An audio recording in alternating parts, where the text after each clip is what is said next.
আপনাকে এত কিছু করেও আমরা শায়েস্তা করতে পারলাম না। আপনি এখনো আগের মতোই রয়ে গেছেন। তো আমি আখতারুজ্জামানের সাথে আবার আমার আরেকবার দেখা হয়েছিল, আমরা ঘটনাচক্রে একসঙ্গে হজ করেছিলাম। তো বহু আগের গল্প এটা। তো সেই গল্প বলে তাকে আমি বললাম যে আপনারও তো হেদায়েত হয়েছে বলে মনে হচ্ছে না। তো আপনাদেরকে সেরকম একটা প্রগতিশীলের গল্প বলি। আমি তখন তুরস্কে নির্বাসনে ছিলাম। সেই সময় বলছিল না আমাদের শিবিরের ছেলেপেলেরা আজকে যে তাদের উপরে কি ধরনের অত্যাচার হতো। সেই সময়, সেই অত্যাচারের সময় যখন নামাজ পড়তে পারতো না তারা ফ্রিলি ঢাকা বিশ্ববিদ্যালয়ে, তারা ইফতার করতে পারতো না, গণ ইফতার বন্ধ ছিল, ইফতার করার উপরে এক ধরনের নিষেধাজ্ঞা ছিল। মেয়েরা টিএসসিতে রোজার মধ্যে নামাজ পড়ার জায়গা বন্ধ করে দেওয়া হয়েছিল।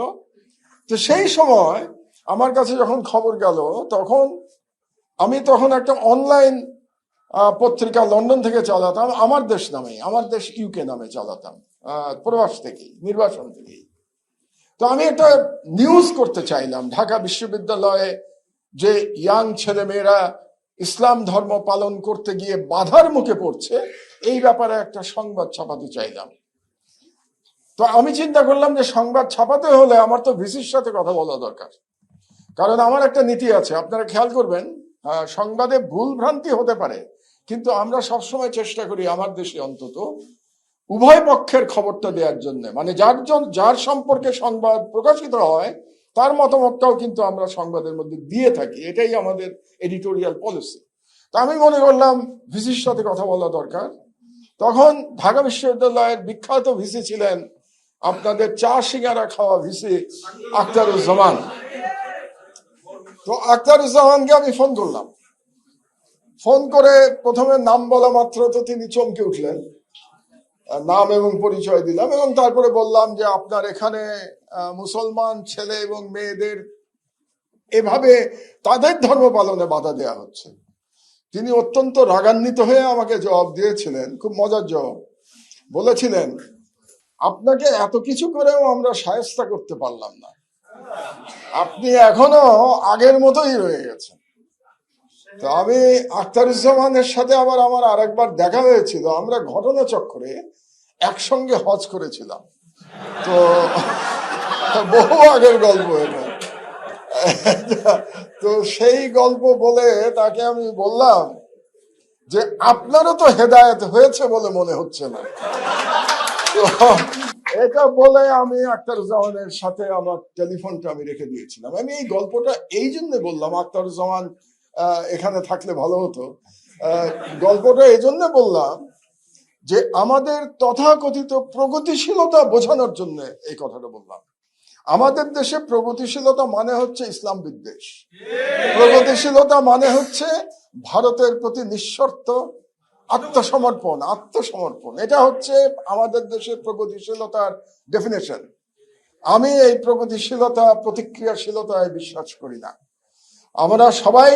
আমরা আমাদের মতো চিন্তা করি, এবং সবার স্বাধীনতা আছে যার যার মতো চিন্তা করবার, যার যার মতো কথা বলবার।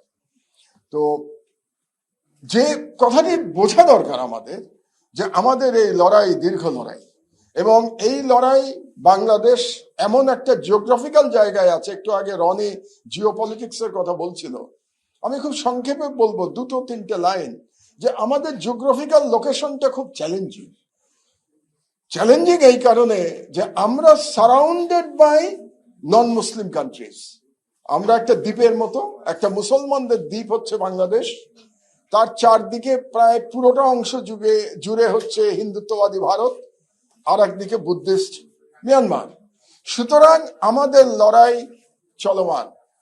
ওই যে আমার একটা বই আছে, ইংরেজিতে লেখা বই, যেটা আমি জেলখানার মধ্যে লিখেছিলাম, the political history of Muslim Bengal and unfinished battle of faith.